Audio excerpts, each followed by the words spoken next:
do what the men say. You dumbass fucking bitch. Hello and welcome to Cinevibe. We're going to be watching X-Men 97, Season 1, Episode 8, the start of the finale, conclusion trilogy, Tolerance's Extinction, Part 1. I want to be transparent. My files for my reactions for episodes 5 through 9 were corrupted, and so this is technically a rewatch. So I just wanted to put that out there, but I hope you still give the video a chance. I didn't want to have a big hole in my reaction sequence, so let's just get into it. Have you two had a chance to speak? Apparently, his mutant power includes vanishing from any room I enter. He told Beast they were separated in the time stream. Nathan, a cable, landed in the future, alone. God, what a horrible life. The best possible future, and it was so horrible. He's come back to stop Exactly. It. Think of it another way. Also, that is just such a truth of life. Boys, doesn't matter gay, straight, or bi, or whatever.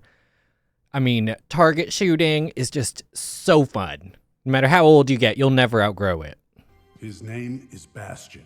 In my timeline, he used the fallout from Genosha to get backing for his Prime Sentinel program. But that ain't the worst part. Using the same techno-organic virus Sinister infected me with as a baby, rewriting their DNA.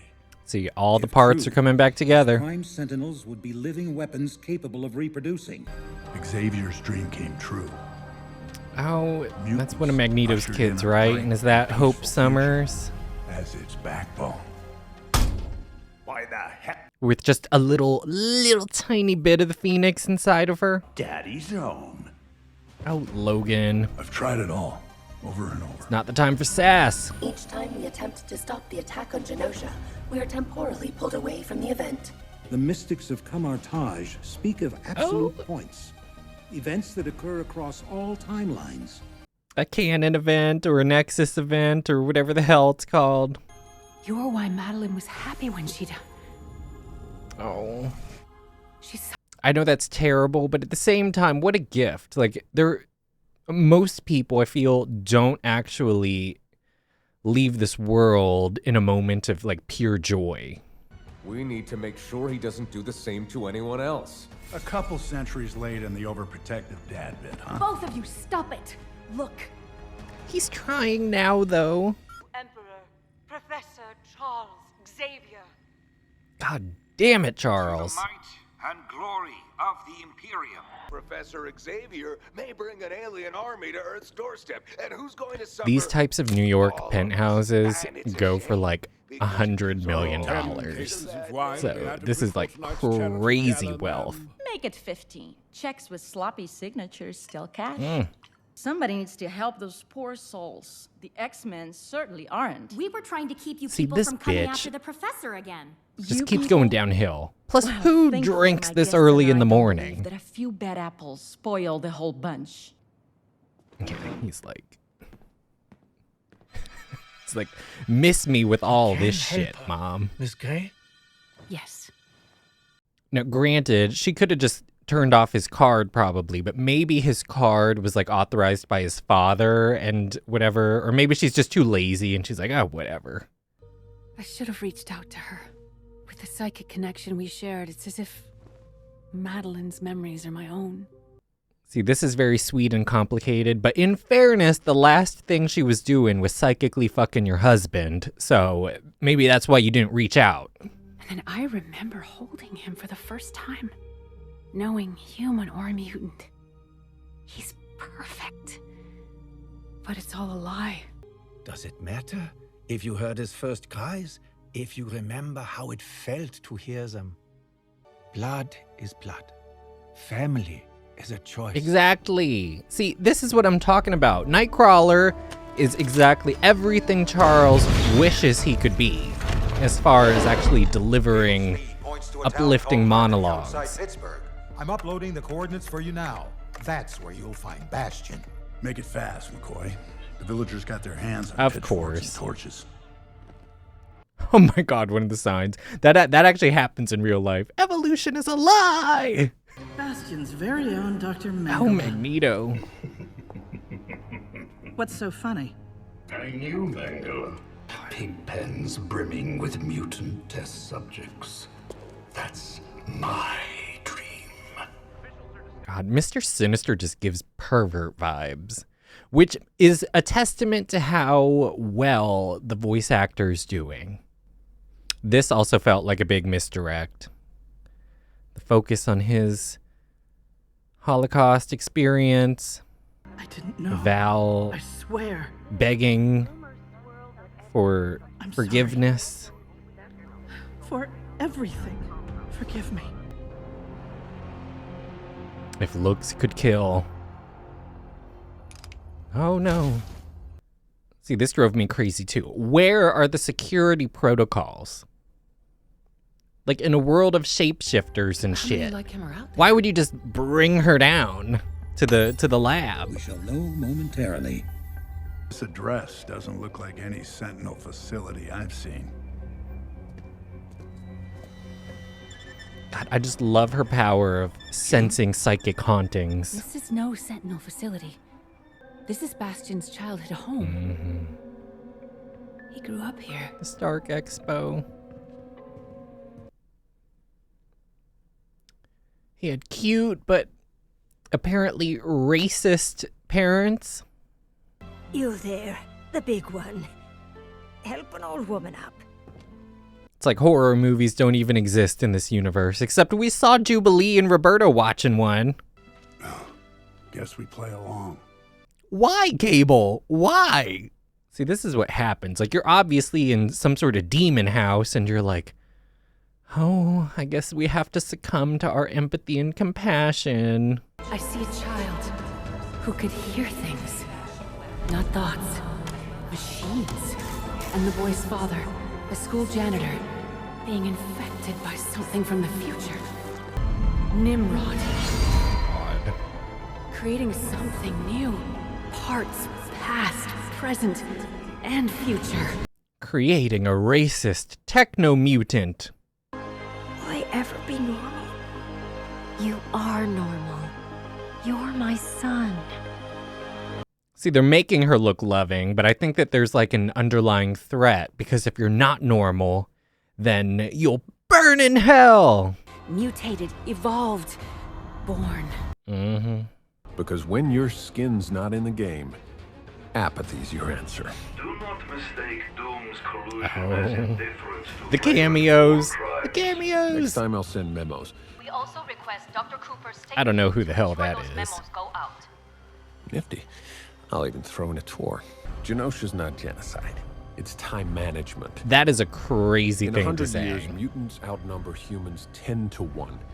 In generation. I mean, you could view it as two things at the same time. Like, it's not either or. Like, you could still view it as time management for your plan or whatever, but it's objectively a genocide. Operation Zero Tolerance. Trask Sentinels. Look, there's that friend of humanity guy from the earlier You can episodes. spot him a That mile away. loser. We need something Who, deadly. for some reason, has a really Before great today, This physique. fella was your average Joe.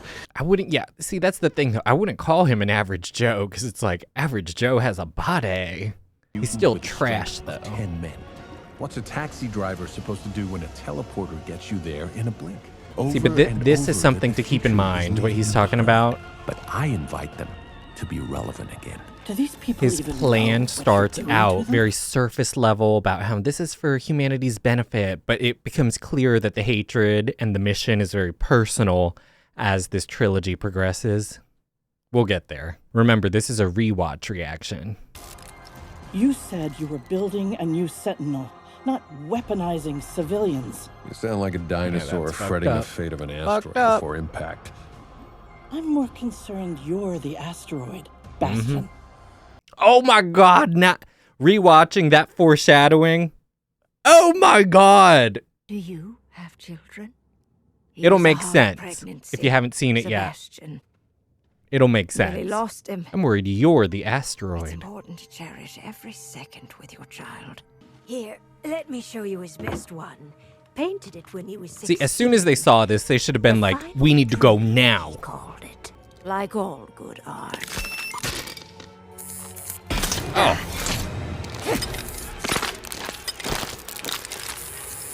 It imitates life. Bitch. Yo, Ford, a little privacy? Surrender, mutants. The extent of this is Recalibrated just cerebral to crazy. scan for cyborg brain frequencies like Trask's.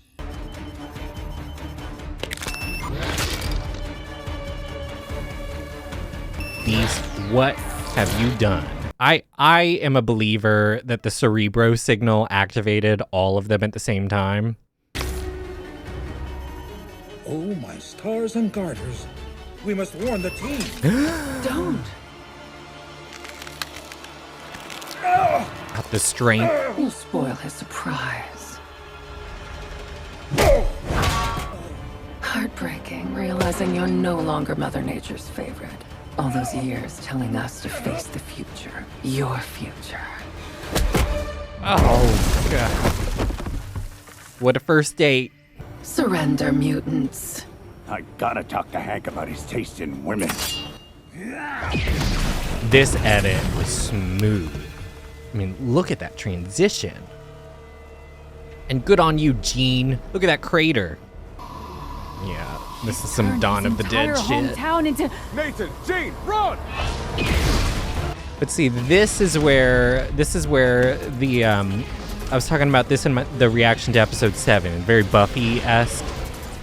Bolivar Trask almost took them all out, and now an entire town's worth somehow just can't quite get the job done. Like that Trish is still formidable. Your butler just turned into a sentinel zombie? In my headcanon, there might be like more adept Prime Sentinels. Like some of them might be Alpha Primes, and then the rest are more just like generic Primes. And so Trish and Bolivar might be Alphas. That's just my headcanon though. Look at you, Roberto. Get outside!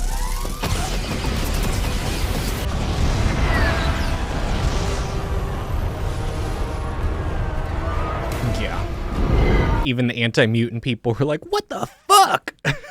I mean, because in a way, this is even worse than mutation. This is even worse than mutants. Filthy Neanderthal.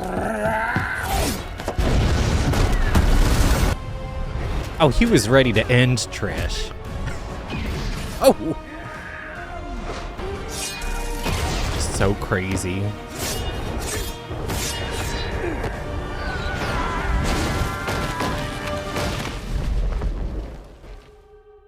But he gets the best of her. Can't keep a good Wolverine down long. Why resist the inevitable? Lady, I got 6 reasons why. No, mein Freund. Nein. Woo! Except, oh, damn. See, the Nightcrawler effects are still just one of my favorite highlights of this whole show. Oh, this is just one of the most visually beautiful parts of the whole show. Getting to see the inside of a vamp. See, but now they can't land a damn shot. I loved how, like when it was that panned out view, you saw they were literally shooting almost purposefully next to her. You too? I know. I've been practicing in the danger room. Okay. Come on, use a seatbelt. Oh, Jean in mom mode, but at the same time, the Blackbird goes 2,200 miles per hour. So these Prime Sentinels are keeping up at 2,200 miles per hour effortlessly. Okay, I don't know if those Primes are gonna be okay. Into a jet engine? Nathan, get in the back. Quit bossing me around. He sounds like a teen boy. Mom!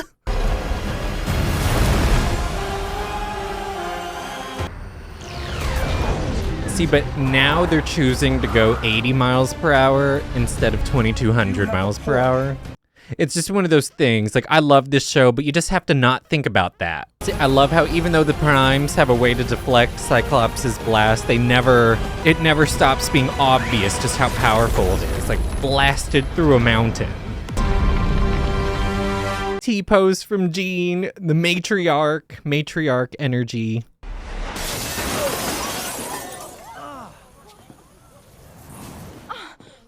Mom, these killer robots are trying to kill me. We do not kill mutants. We save them. Do what the men say. You dumbass fucking bitch. I mean, it's obvious that two fucking Terminators just crashed into your party, and just because they said, we save mutants, you're like, go with these death Terminators. You did it. You saved the world. Fuck you dumbass bitch. That human wretch let You saved the world. lost her mind. Of course she did. I hope she gets her ass kicked in season 2. No, I shouldn't say that. We hope for characters to grow and have epiphanies and become good. You're a monster. I was born this way. Ooh, there ain't no other way. But God, that has to hurt her You know, broken arm so much. In Genosha, I felt a lot of things. Pain, grief, admiration for those who fought despite the odds. Yes, I was scared, but really, I just had the most profound sense of déjà vu. As if past, present, and future didn't matter and never had. Knows we know better. That most of us experience tragedies like Genosha as a bit of déjà vu before getting on with our day. The only sane thought you can have when being chased by giant robots that were built to crush you. Magneto was Mic drop moment. Enough. Boom! Oh, look, you can see like little glimmers of the northern lights on his little energy waves. His little EMP waves. That was a nice touch on the planetary view. Silver Samurai. Yes, we saw Spider-Man. Omega Red, which, fun fact, if you type in Omega Red on Google or Bing or whatever, the fucking krill oil's like the first thing that comes up. You have to type in Omega Red Marvel or Omega Red X-Men, or else you're literally looking at Omega-3 pills. Oh, beast. Magneto actually did it. What? Saved our hides? No. Declared war. How about, like, 60% of this is the professor's fault indirectly? I hope that I'm not too late. The first little clip that played in my head, well, I'll let him finish. My X-Men. Of course. Okay, that's iconic. I'll give that to you, Charles. Look at Storm. She's ready for action. She's like, I've been waiting for the signal. She's on the island sipping a drink out of a coconut while Ford just massaging her feet, but now she's ready. She's like, okay, I know they need me now. But the first thing that came to my head when Charles is like, I hope I'm not too late, is that clip of Niecy Nash in that Dahmer show for FX when she's like telling the police, like, you're too late. You're too late. That's exactly the clip that I had in my head when Charles crashed in. He's like, oh my God, Niecy Nash, you're too late. But yeah, isn't that something though? I really, until the bitter end, I thought that Val Cooper was gonna reveal herself as Mystique, but they held strong. They decided, nope, this is gonna be a human character who starts out with very complicated, mixed motivations, but then at the end of the day realizes that she has been supplying resources at the very minimum or political cover for the machinations of a genocidal maniac. And she decides no more. So we love to see that. That's what I'm talking about, I guess. You know, even though that assistant character annoyed the hell out of me, we should wish for her to have an epiphany like Val Cooper instead of getting an ass kicking. But at the same time, it's like the mansion's on fire and people are dying and you're like, you did it. You saved the world. It's like, do you hear yourself, you dumb bitch? Just stop. It's like, ma'am, you need to wash a Xanax down or two with a Moscow Mule and rethink your life choices and your life outlook. But at the same time, it's just a show and we shouldn't take it seriously. But like the green or the mother, Bastion's mother was saying about how art often imitates life.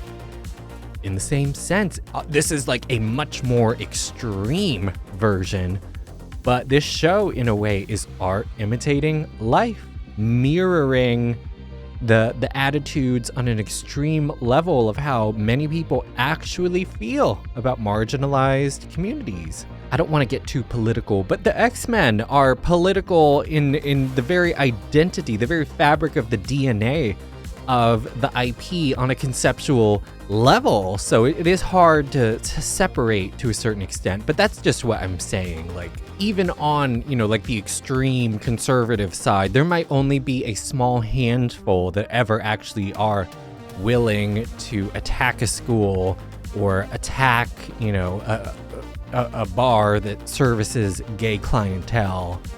But if we make the bubble a little bit bigger, and, you know, like, how many of them might not be the ones to ever pull the trigger, but who don't care that someone else does, or kind of feel like, yeah, good, I'm glad that happened. I'm sure that bubble is much bigger. That is what is a scary reality. But anyway, thanks for watching, and I'll see you in the next one. Bye.